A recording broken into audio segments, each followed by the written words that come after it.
사무엘하 8장입니다. 사무엘하 8장.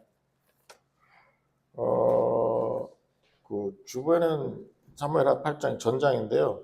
또 적다 보니까 시간도 생각해야 되잖아요. 그래서 8절까지만 오늘 보실 거예요.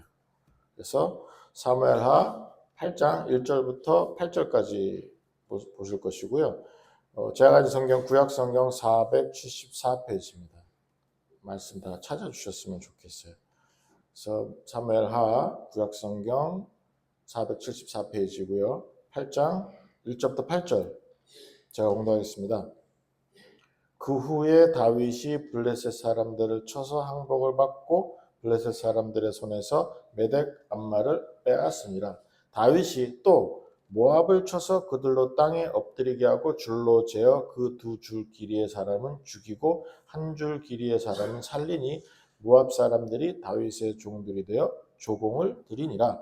르흡의 아들 소바왕 하닷에셀이 자기 권세를 회복하려고 유브라데 강으로 갈 때에 다윗이 그를 쳐서 그에게서 마병 1700명과 보병 2만 명을 사로잡고 병거 100대의 말만 남기고 다윗이 그 외의 병거의 말은 다 발의 힘줄을 끊었더니 다메섹의 아람 사람들이 소바왕 하닷에셀을 도우러 온지라. 다윗이 아람 사람 2만 2천 명을 죽이고 다윗이 다메섹 아람에 수비대를 두매 아람 사람이 다윗의 종이 되어 조공을 바치니라. 다윗이 어디로 가든지 주께서 이기게 하시니라. 다윗이 하닷에셀의 신복들이 가진 금방패를 빼앗아 예루살렘으로 가져오고 또 다윗 왕이 하닷에셀의 고을 베다와 베로데에서 매우 많은 놋을 빼앗으니라. 아멘. 요즘 라이브도 있고 생방송도 있고 유튜브도 있고 방송도 TV 방송도 있어요. 기독교 TV에서 어떤 큰 교회에서 거의 자기들 말로는 전 세계적으로 한다 그러더라고요. 인터넷을 통해서 새벽 기도요.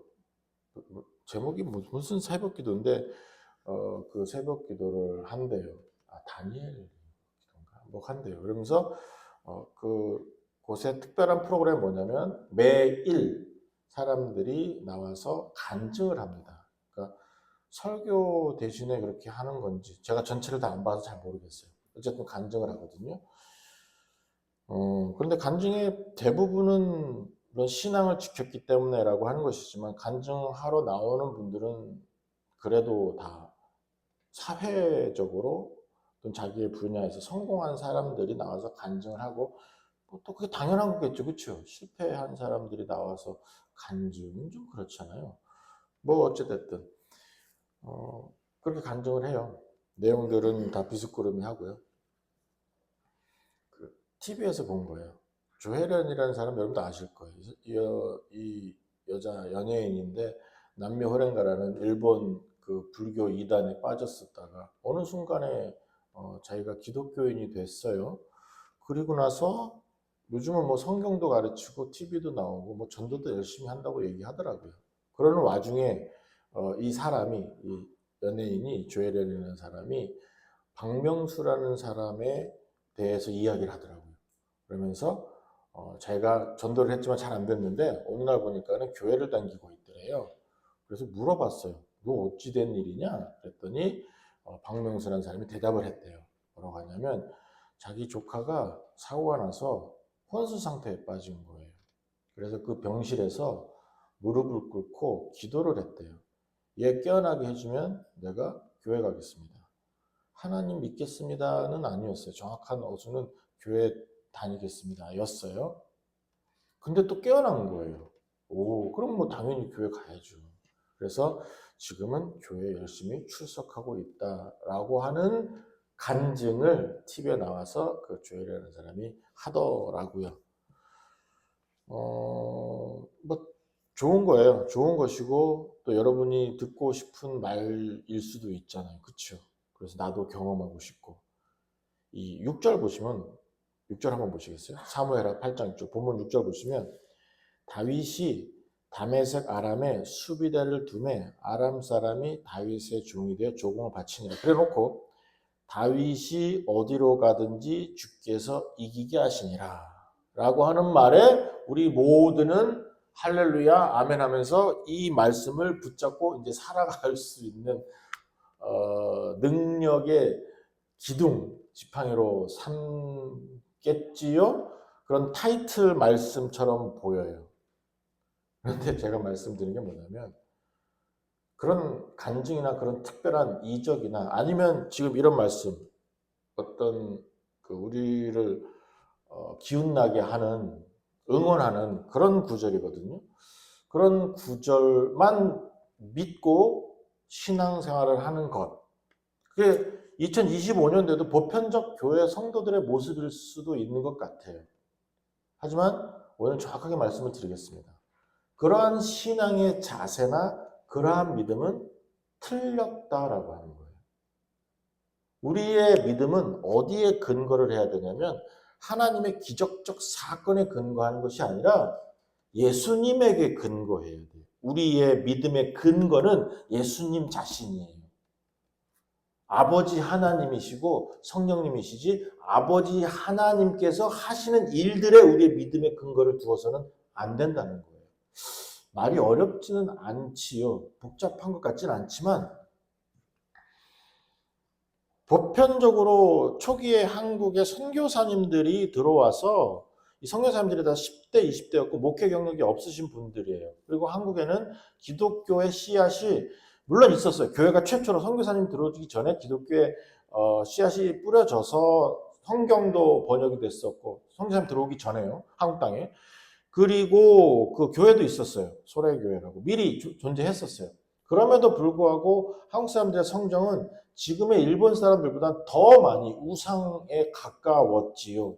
그러다 보니까 다 버린 불교나 도교에 중공도 도교는 많이 버린 상태거든요. 그런데 도교에 목숨을 걸었고 그러니까 삼신할머니와 그다음에 용왕심과 천지신명과 그다음에 산신령과 그다음에 신선과 이런 것들이 막 짬뽕이 돼서 그런 사회를 이루어가고 있는 상황 속에서 선교사님들이 오셔서 그런 사람들의 성정을 보고 하나님이 물론 하신 거예요. 하지만 좀 이용한 것도 있겠지요. 기복신앙이에요. 그리고 한국이 또 그 당시 어려웠잖아요. 조선, 일제, 대한제국, 그 다음에 대한민국에서 또 6.25 이렇게 거치면서 한국에 어마어마하게 어려운 시기에 신앙이 들어왔거든요. 그러다 보니까 모든 백성들이 소원하는 게 뭐예요? 복이요, 잘됨이요, 안전함이요, 평안함이요, 돈이요. 이렇게 가는 거예요. 그러다 보니까 지금도 지난주에도 한번 말씀을 드렸지만 지금도 성도라고 얘기하고 세례받은 성도라고 얘기하는 사람들 50%가 점집에 다녀요. 출퇴근하듯이 댕기는 건 아니겠지만 그래도 그것을 인용을 하고 또 봐요. 뭐 신문에서도 주로 나오잖아요. 뭐 오늘의 운세 뭐 그런 거 아무런 거리낌 없이 거기에 신경을 쓰고 집중하고 또 그것을 보고 싶어 하는 그런 마음도 가져요. 50% 이상이라고 이야기하더라고요. 아무런 죄책감 없이. 죄책감 갖고 있으면서도 하는 사람까지 플러스하면 한 80%까지는 될걸요? 그렇게 꽉 차 있거든요. 한국의 신앙생활이라는 게 그런 거거든요. 그러다 보니까 이 8장에서 지금 하나님께서 말씀하고 싶으신 것은 뭐냐면 하나님의 사역이에요. 그리고 하나님께서 약속을 지키신다라고 하는 것이 목표예요. 제가 또 설명하겠지만 그런데 우리는 6절에 꽂혀요. 그리고 더 이상 진도가 안 나가요. 하나님께서 다윗이 뭘 하든지 간에 이기게 하셨다 하면서 거기에 꽂혀버려요. 우리가. 그래서 내가 믿는 하나님 나는 승리할 거야. 모든 것이 그쪽으로 가버리니까 신앙이 나의 성공이나 나의 어떤 환경에 좌지우지 돼버려요. 오르락내리락 하기도 하고 흔들리기도 하고 어려우면 기쁨이요?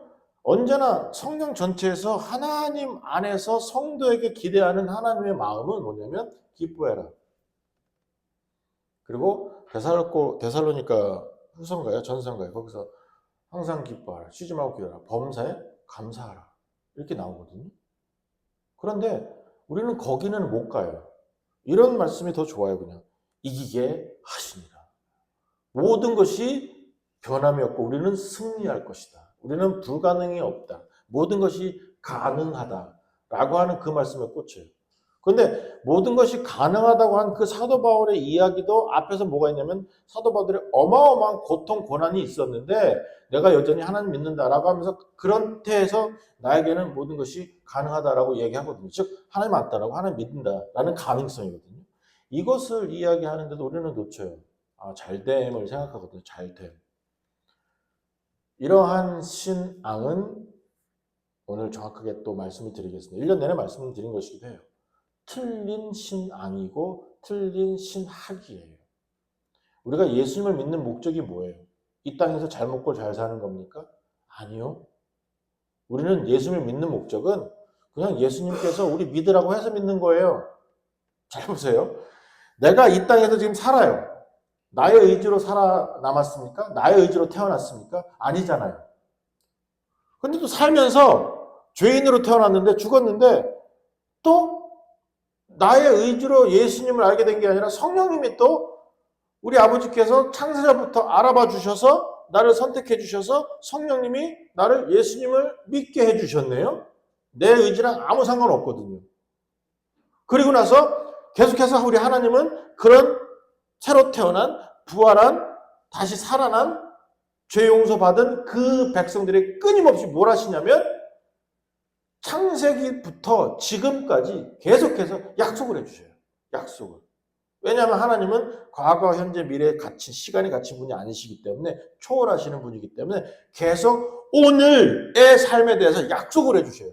사실 그것은 하나님의 약속은 약속이 아니죠. 현실이죠. 왜? 시간을 초월하니까. 우리에게는 미래에 대한 약속일 수는 있어요. 하지만 하나님은 계속해서 오늘 이렇게 될 거야, 오늘 이렇게 될 거야 현재를 말씀하고 계시거든요. 뭐예요? 기뻐해라, 감사해라. 그리고 천국 온다. 그리고 내가 다시 온다. 라고 하는 그런 약속들이 끊임없이 존재하거든요. 내가 너 인도할 거야. 내가 너 보호할 거야. 그 말은 뭐예요? 진행형이거든요. 현재형이거든요. 미래형 아닙니다. 오늘 인도하고 계시고, 오늘 보호하고 계시고, 오늘 우리를 감싸주고 계시고, 오늘 계속해서 우리를 가르쳐주고 계시고, 오늘 계속해서 우리 함께 계시는 분이시거든요. 때문에, 우리의 신앙이 그쪽으로 맞추어져야 돼요. 예수님에게. 안 그렇고, 오늘의 환경이나, 나의 소원이나, 아니면 신비주의로 가서 무슨 기적적 사건들이나 하는 거기에 맞춰져 버리면 그때부터 우리는 실패하게 됩니다. 그리고 하나님 없는 사람들처럼 없다고 하는 사람들처럼 하나님을 이용하시게 될 거예요. 하나님은 우리의 주인이시고요. 하나님은 우리의 주인이시고 왕되시며 하나님은 우리의 창조도 되셨어요. 그런데 그 하나님을 나는 내 삶을 이용해서 신앙이라는 어떤 도구로 하나님을 이용하고 싶어지는 거예요. 기도할 때 이건 굉장히 중요한 것이고 좀 약간의 논리적인 것도 들어갔지만 언제나 하나님에게 질문할 때 또는 하나님 앞에 기도할 때 how to를 질문하시면 안 돼요. what을 질문해야 돼요. 이게 종의 자세예요. 종된 사람이. 이게 무슨 말이냐면 하나님 어떻게 할까요? 이렇게 질문하면 내가 들어가잖아요. 거기에. 그렇죠? 근데 뭘 할까요? 하면 그 태스크가 하나로 집중돼요. 그러고 나서 하나님이 직접 하실 수 있도록 나는 그냥 내가 도구가 되는 거예요. 즉 하나님께서 나를 이용하고 계시는 거거든요.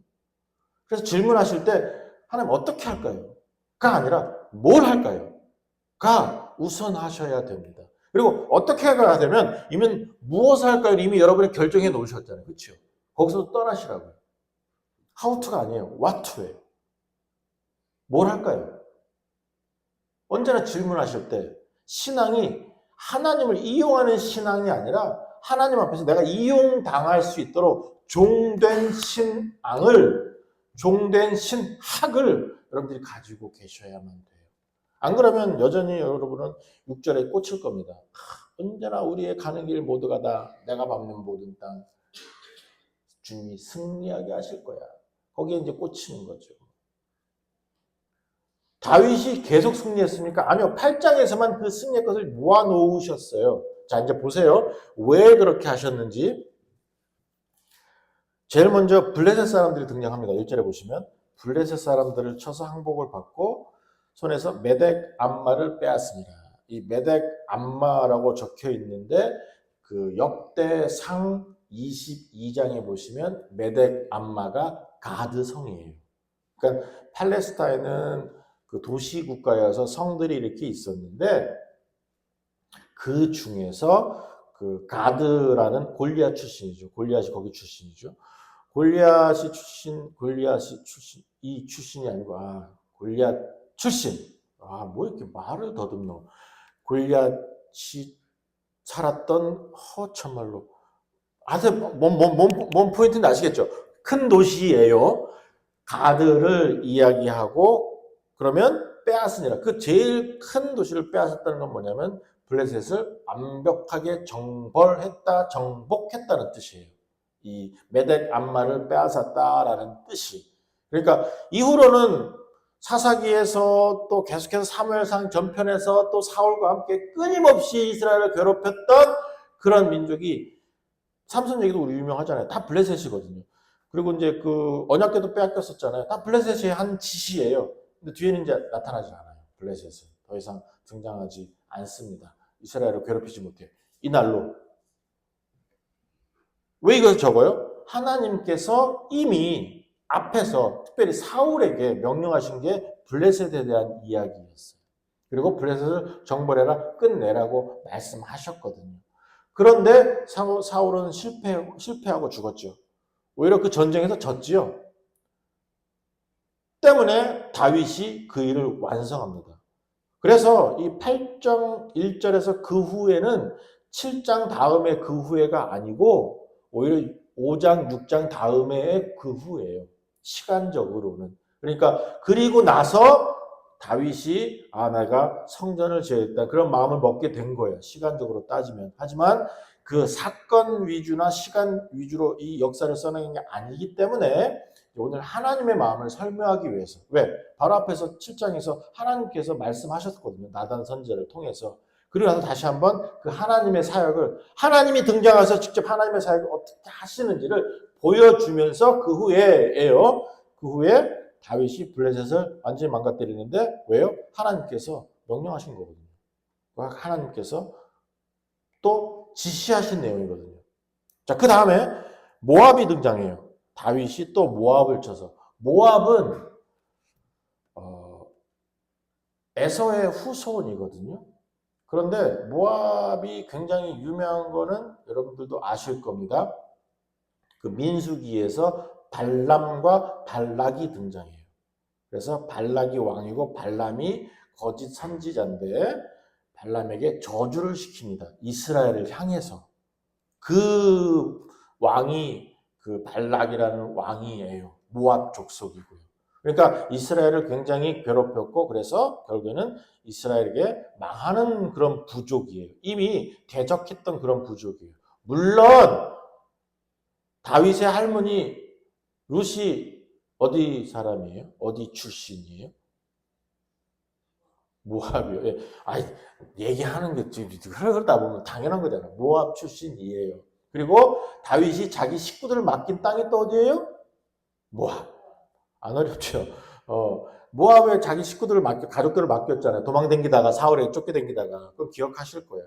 근데 그러한 땅이기 때문에 또 아주 완벽한 원수는 아니었는데 요 2절을 보면서 어떤 사람들은 아마 모압 사람들이 다윗의 가족을 죽였을 것이다. 이렇게 이야기도 합니다. 그건 모르죠. 근데 그럴 가능성이 좀 높을 것 같아요. 안 그러면 갑자기 왜 굳이 모압을 찾아가서 그리고 완벽하게 좀 잔인하게 정벌을 합니다.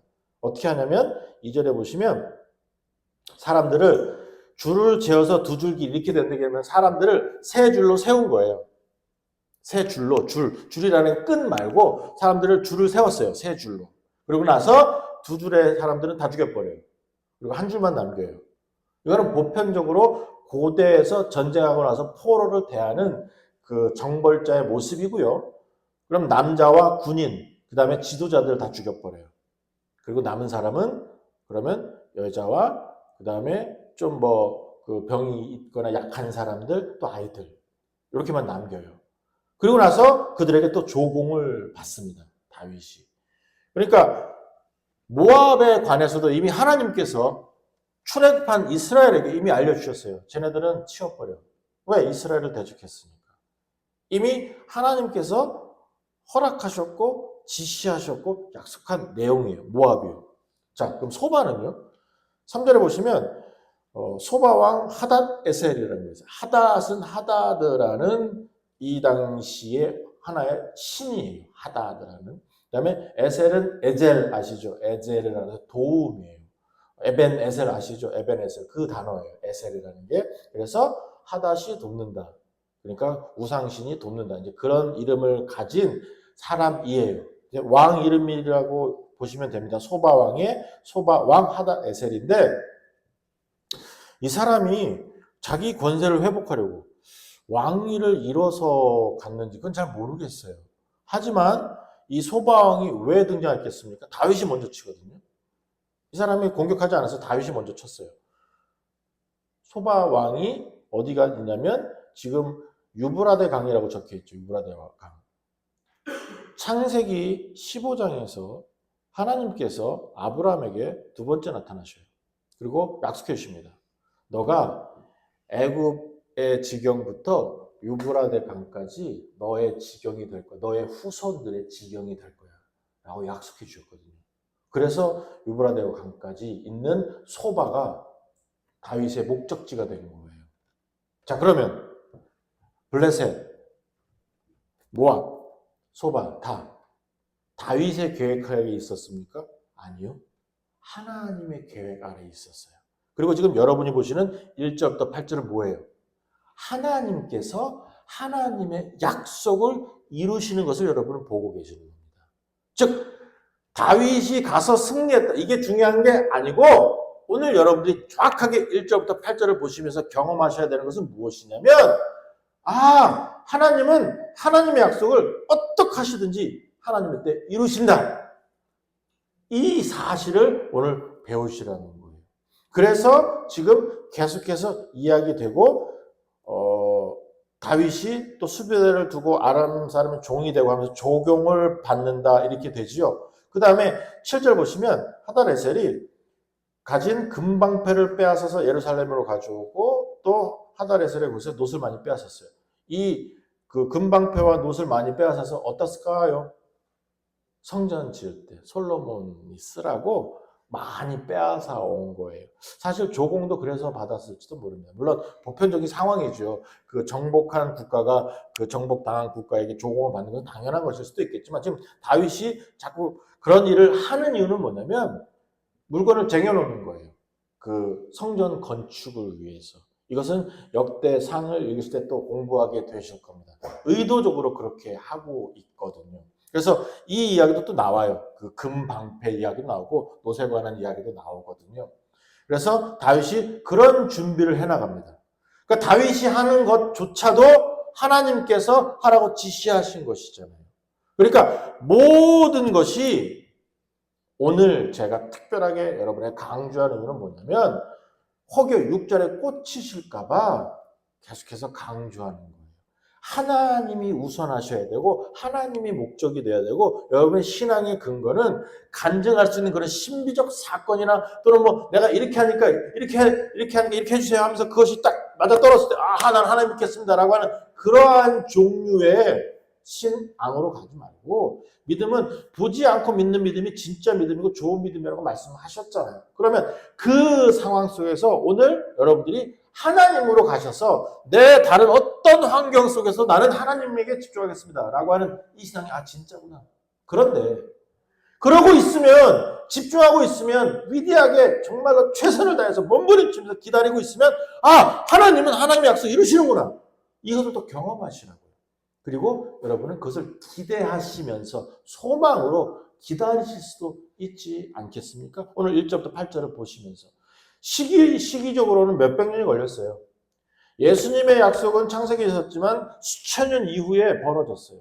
예수님에 관한 그런 메시아의 약속도. 그러니까 시기적으로도 나와는 상관이 없고 관계 없을 수도 있어요. 예수님께서 오신다고 하셨는데 아직 안 오셨잖아요. 이제 그러한 상황들은 존재할 수 있어요.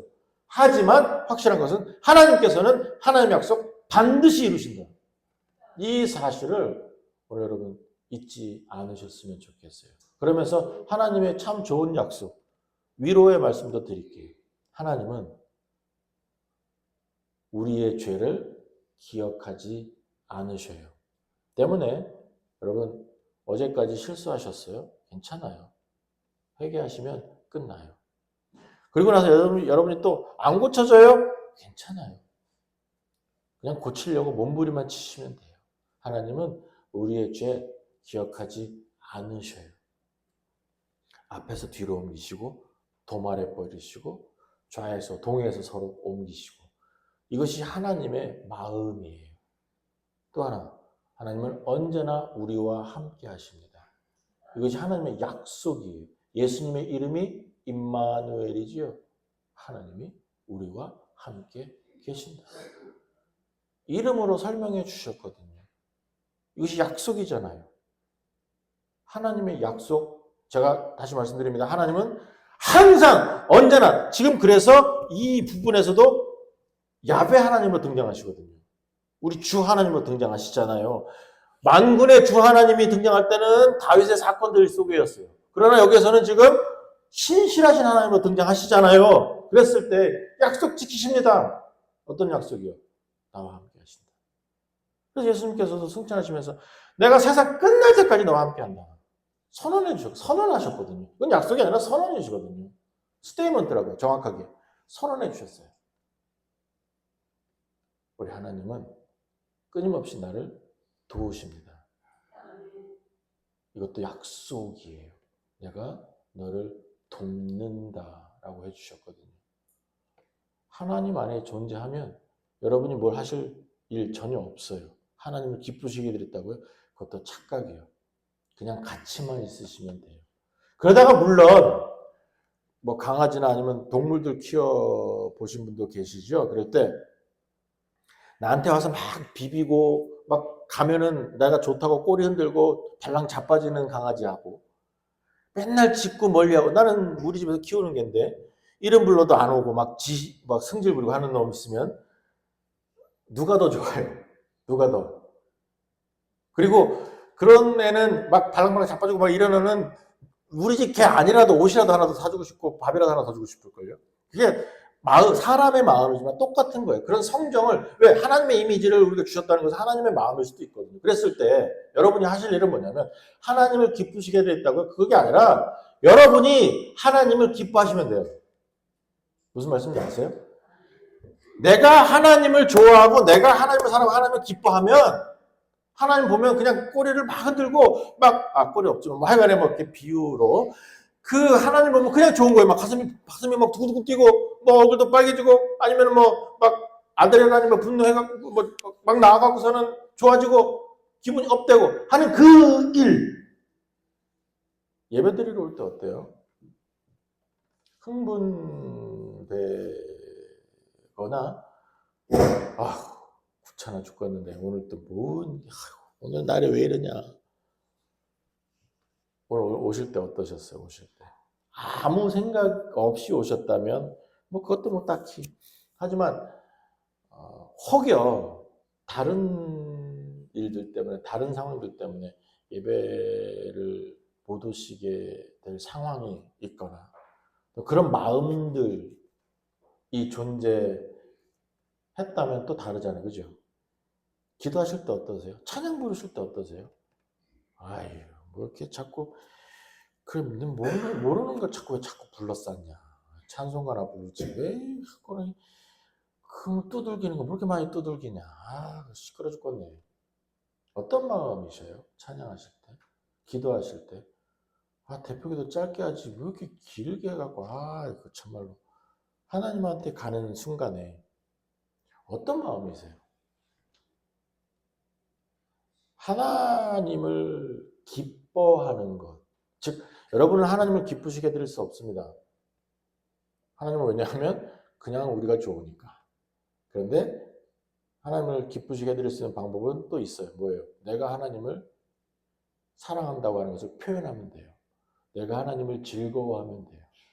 내가 하나님을 좋아하면 돼요. 이게 여러분이 주 앞에서 나의 주인 대신, 나의 왕 대신, 나의 아버지 되신 분에게 보여드릴 수 있는 최선이에요. 그 상황을 하나님께서 또 기대도 하시거든요. 나 살려주셨을 때. 그 일 말고 다른 것으로 여러분들이 뭘 하겠다고요? 제가 왜 이것을 강조하냐면 다른 부분으로 종교성을 자꾸 강조할 때가 있어요. 그러니까 그 옛날 이야기예요. 옛날 이야기. 그 경건을 이야기할 때 보면 열이면 9개가 금지예요. 청바지 금지, 머리 염색 금지, 뭐 속옷 미착용 금지, 너무 짧은 거 금지, 그다음에 뭐 타투 문신 금지, 뭐 교회에서 예배 드릴 때 다리 꼬는 거 금지, 금지 내용으로 경건을 이야기할 때가 있었어요. 성경에서 그런 얘기 한 개도 없는데. 좀 더 심하면 자꾸 어떤 규칙이나 규정으로 사람을 옥죄매요. 그러면서 그것이 경건의 증거로 삼아요. 그러니까 11조를 드려야만 합니다. 주일에 예배를 드려야만 합니다. 하면서 직분자를 세울 때도 그런 어떤 그 성적표나 표시 체크리스트를 가지고 와서 사람들을 세우기도 합니다. 그러니까 제일 쓸모없는 게 몇 명 왔는데 몇 명 모여서 몇 퍼센트 투표했습니다. 그럼 그 사람은 직분자입니다. 이것은 솔직히 용서하세요. 저희는 뭐 그 교단에 속해 있지 않습니까? 그냥 제가 자유롭게 얘기하는 걸 용서하세요. 제일 쓸모없는 내용들 같아요. 투표하고 막 이러는 거는 정말로 한국은 더 심하잖아요. 그 부정할 수 있고 사람의 마음이라는 게 그게 정말로 하나님의 마음이 될 수가 없을 것 같거든요. 그래서 그래 안 했으면 좋겠네. 그런데 자꾸 그런 식으로 가요. 규칙과 규정들이 어마하게 만들어져요. 그러다 보니까 이스라엘에서 안식일의 규칙이 2000가지래요. 이스라엘에서 나온 그 안식일 규례가 2000가지, 200개인 줄 알았거든요. 2000가지래요. 근데 거의 다 하지 말아야 되는 거예요. 뭐 세 발짝 이상 걸으면 안 되고 이런 거예요. 다 그 하지 말아야 되고 안식해야 되니까 규칙과 규정들이 막 나오는 거예요. 그러면서 그걸로 경건하냐 경건하지 않느냐를 구분해 버리는 거예요. 왜요? 하나님을 잘 섬기기 위해서. 목적은 그래요. 하지만 실제입니까? 아니요. 왜 아니라고 말씀을 드리냐면 그걸로 하나님이 나를 평가하는 게 아니거든요. 그런 거 안 해도 돼요. 다 하셔도 돼요. 상관없어요. 하나님은 내 마음을 보시거든요. 내 중심을 보시거든요. 그러나 정말 하나님 사랑하느냐 안 하느냐 이 부분을 보시는데 사람이 자꾸 막 규칙 규정을 만들어버려요. 교회에서 규칙 만들고 뭐 헌법 만들고 교단에서 헌법 이런 걸 하니까 그때부터 문제가 생기고 그때부터 교회가 사람 중심이 아니라 하나님 중심이 아니라 규칙 중심이 되어버려요. 그러니까 시스템이 되어버리는 거예요. 신앙이 시스템이 되면 그때부터 무너집니다. 예배는 이렇게 돼야 되고 뭐 드럼은 이렇게 쳐야 되고 또 뭐 드럼이 있으면 안 되고 뭐 이거는 뭐 전절가 있어요. 그런 식으로 자꾸 규칙 규정이 막 만들어지고 늘어나면 그리고 이것만 진짜 예배다 이렇게 되면 그때부터는 교회, 예배, 신앙 다 무너지는 거예요. 신앙은 하나님이 나를 얼마나 사실하는 지식이 문제가 아니라 신앙의 근거는 하나님이셔요. 하나님을 믿는 거예요. 아버지 하나님을. 물론 그 아버지 하나님이 어떤 하나님도 이제 쭉 나오는 설명들은 신학적 내용이지만 그러나 실질적으로 여러분 신앙은 하나님께 가 계셔야 돼요. 내가 믿는 하나님도 아니에요. 하나님이에요. 성경의 하나님이에요. 하나님의 계시의 하나님, 그 하나님을 믿는 것이 옳은 것이고 그것이 진짜 신앙이에요. 이 신앙으로 의인되고 의인은 또 결국에는 믿음으로 말미암아 삽니다. 이게 계속해서 연결이 되는 것이잖아요. 근데 내가 헌금을 얼마를 드렸습니까? 내가 교회에 몇 시간을 왔었으니까, 내가 봉사하니까, 내가 헌신하니까. 이것으로 헌신으로 희생으로 하나님 앞에서 내가 뭐 좀 내세울 것 있는 무슨 거리가 되는 그런 것으로 또 착각할 때도 있어요. 절대로 그렇지 않습니다. 오직 의인은 믿음으로 말미암아 삽니다. 끝. 여러분의 어떤 행동도 소용없습니다. 여러분이 정말 하나님을 기뻐하십니까? 그것으로 다 평가되는 거예요. 끝. 다른 것이 찾아옵니까? 아니요. 새벽에 1년 내내 새벽 기도한다고 그게 되겠습니까? 좋은 일이에요. 그리고 그런 분들은 또 하나님과 가까워지는 것이니까 좋은 거예요. 그러나 그것이 규칙이 되어버리면 그때부터 무너지는 거예요. 수많은 사람이 이렇게까지 얘기했어요. 지가 망가졌음에도 불구하고 지가 목회할 때 그거 이렇게 하니까 잘 됐거든요. 새벽 기도 안 하면 구원 안 받은 사람이다. 이렇게까지 얘기했거든요. 방언 안 하면 그거 못 받았다. 이렇게 얘기하는 사람도 있고요. 지금은 취소했어요. 그런 식으로 가서는 안 된다는 거예요. 나타나는 현상들에게 집중하지 마세요. 감정들에게 집중하지 마세요. 대신에 여러분이 간증을 만드세요. 무슨 말이냐면 관계를 맺으실 거예요. 또는 뭐 데이트를 하실 거예요. 그러면 우리 박 집사님이 저쪽에 계시고 우리는 우리 홍 집사님 박 집사님이랑 데이트 해 보셨죠? 그러면 그러한 데이트한 거를 과거의 상황들을 좋은 거예요. 좋은 상황들을 우리는 뭐라고 부르죠? 추억이라고 부르죠. 그렇죠? 근데 추억이 많지요.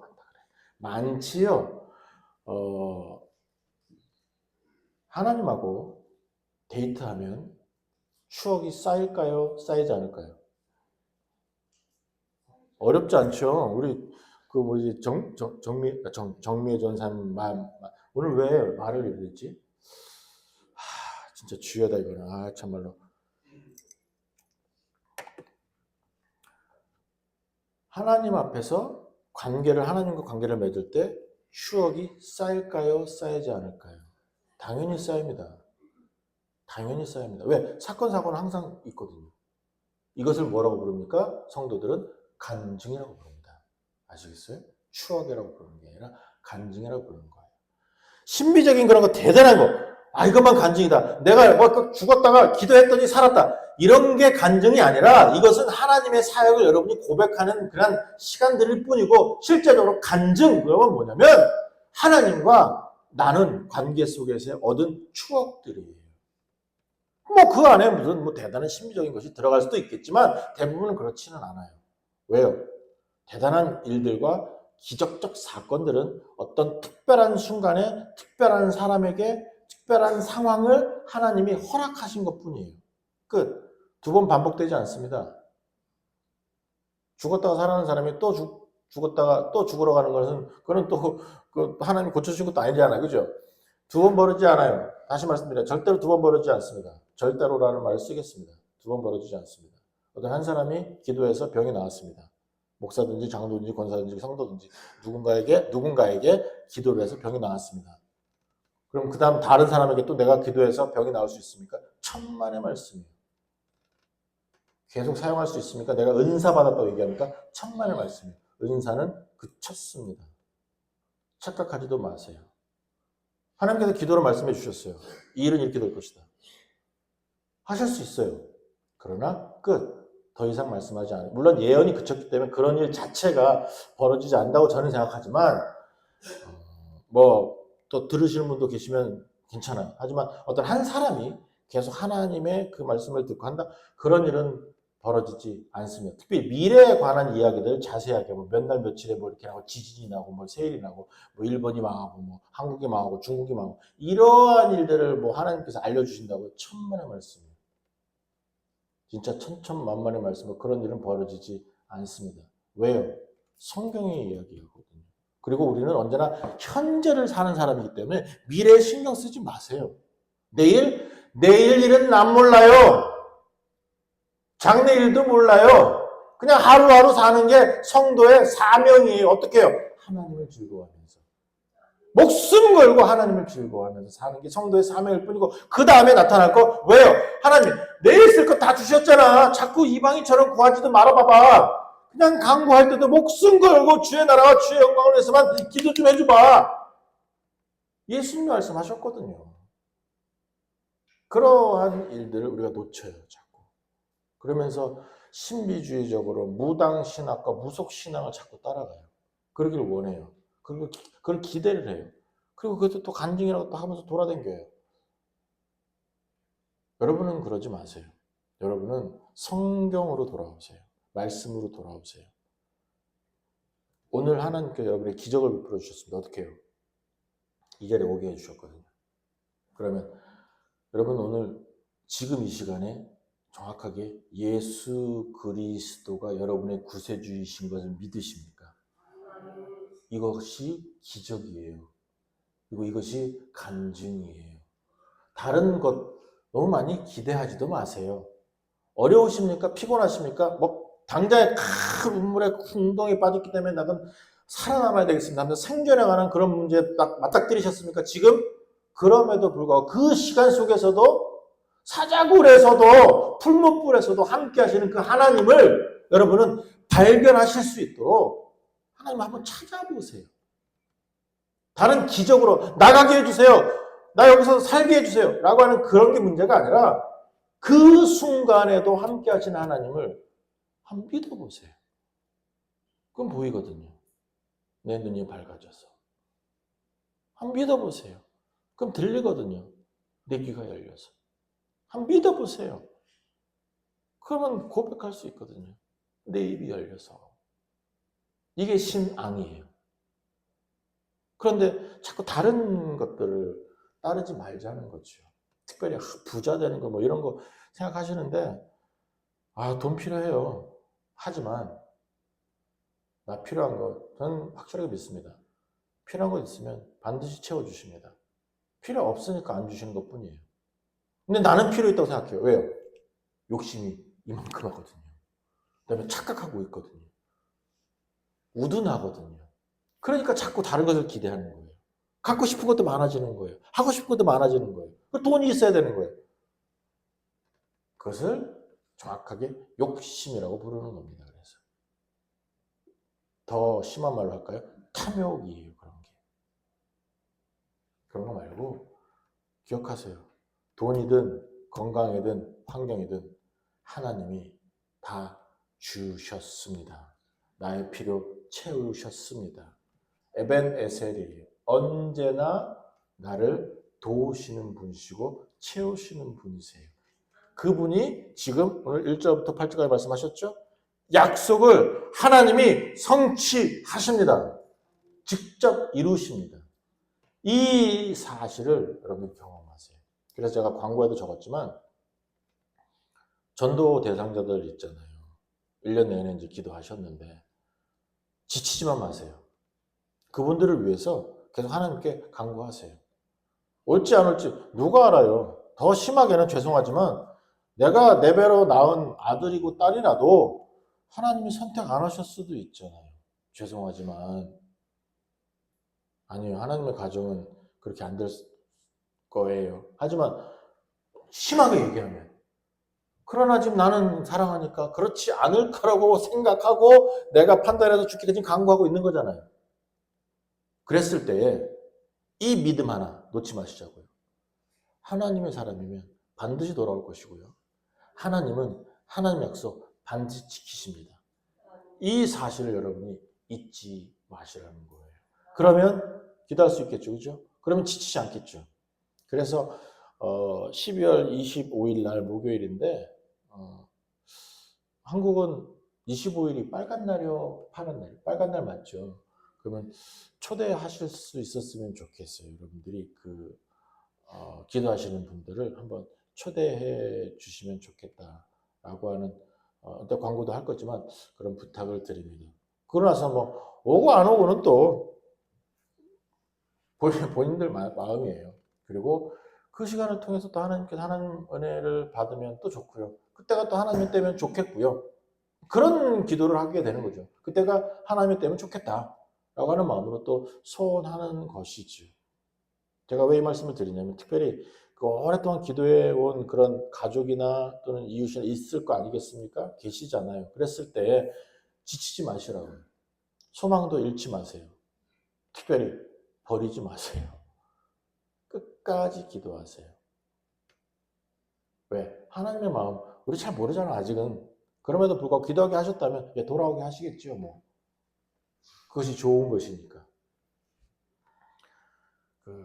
한동신 장로님이 저한테 계속해서 허리 병원을 소개해 주고 계셔요. 제가 아파하니까 이제 마취 주사죠. 뼈에다 놓는, 신경에다 놓는 마취 주사 있잖아요. 그거라도 맞으라고 계속 추천해 주시거든요. 저는 아침에 일어나서 타이레놀 중에서도 관절약 있는 타이레놀이 있어요. 그거 아침에 몇 알 먹는지는 안 말할게요. 혹시 또 놀릴까봐. 아침에 그다음에 저녁에 자기 전에 먹어요. 그러면 좀 덜 해요. 이 통증이. 그러면 한정로님이 말씀하신 그 병원 안 가느냐? 비싸요. 돈이 없어갖고. 아니요, 이거 주의할 돈 아니고 그냥 덜 아픈 것도 있고 약 먹으니까 살 수 있으니까 그런 것도 있고 하여튼 그렇지. 한정로님은 이제 말씀하시고 하는데 한정로님 무시하는 건 아니거든요.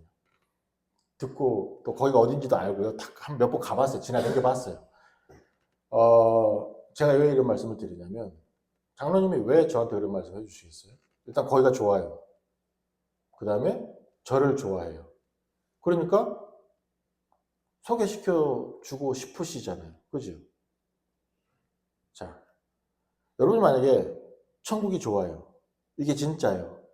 예배가 좋아요. 이게 진짜예요. 그러면 여러분이 사랑하는 사람, 좋아하는 사람에게 소개하겠습니까? 안 하겠습니까? 100% 소개합니다.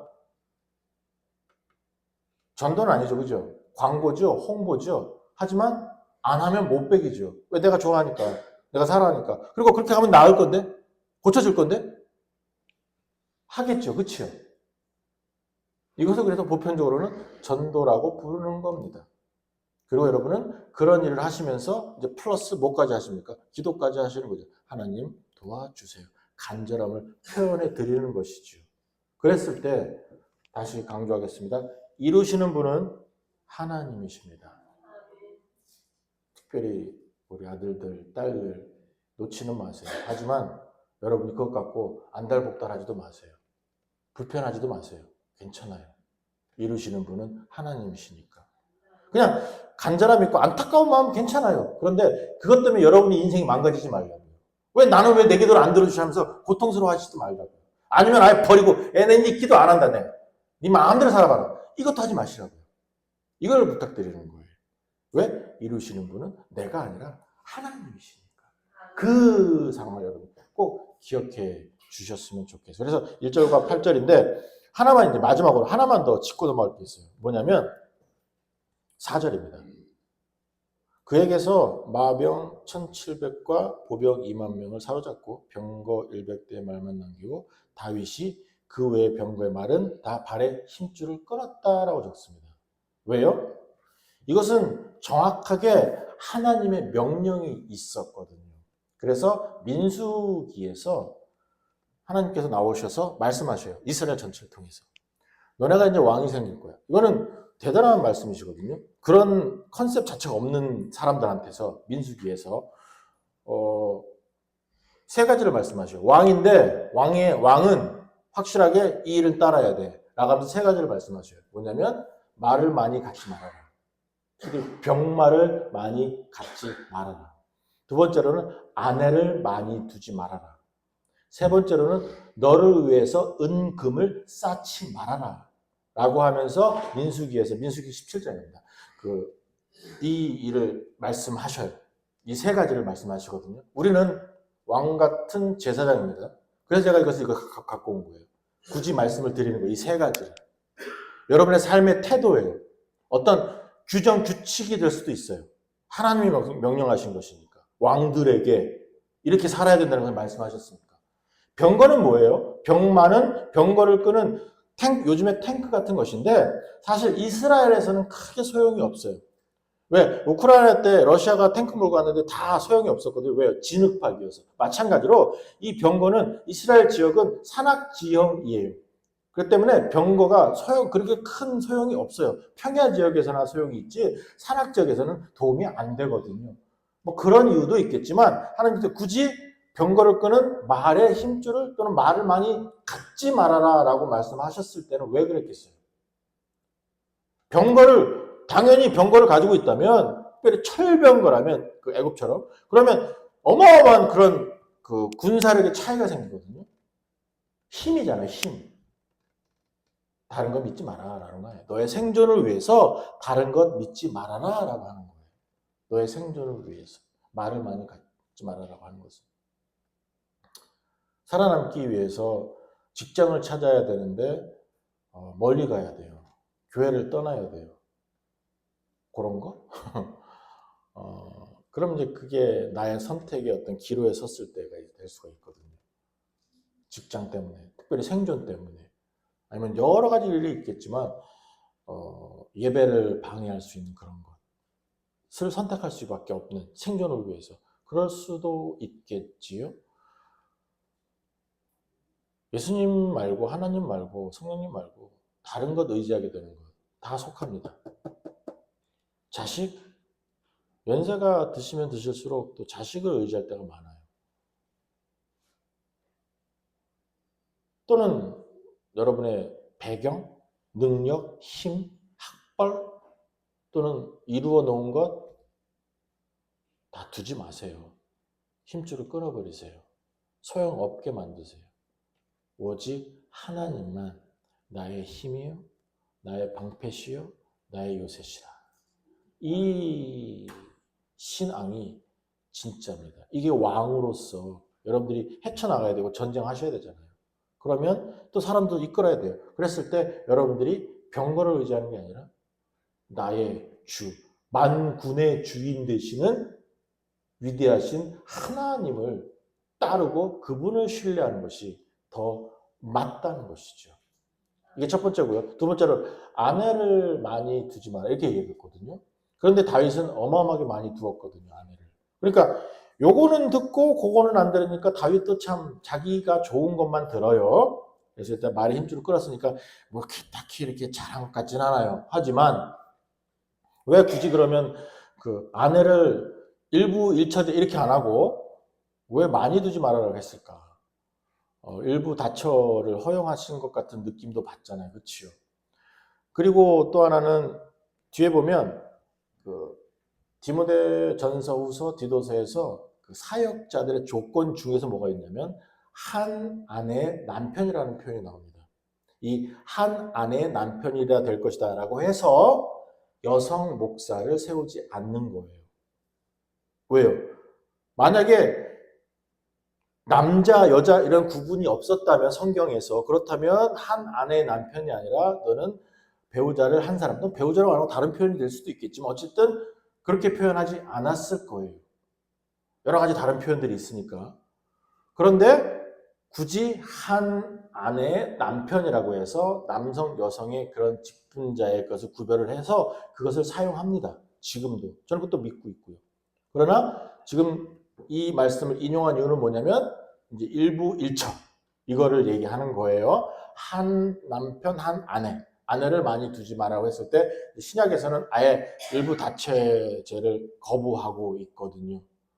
그러면 굳이 뭐 우리는 아무런 상관이 없겠네요라고 했을 때 왕으로서 제가 그 민수기에서 정확하게 뭐라고 써 있냐면 그 뒤에 거를 내가 읽어줘야 되는데 민수기 아니구나. 헐, 신명기네. 죄송합니다. 신명기 17장이네. 적어놓고 내가 내 생각으로만 머릿속에서만 했어요. 신명기 17장 16절 17절인데요. 보시면 병마를 두지 말고 병마를 많이 얻으려고 애굽으로 돌아가지 말 것이고 그 다음에 17절 보시면 아내를 많이 두어 그의 마음이 미혹되게 하지 말 것이며 아내를 많이 두지 마는 것은 다른데 신경 쓸 것을 만들지 말아라 라고 하는 거예요. 그런 의도로 아내를 많이 두지 말아라 라고 말씀하셨습니다. 저는 이것 때문에 그래요.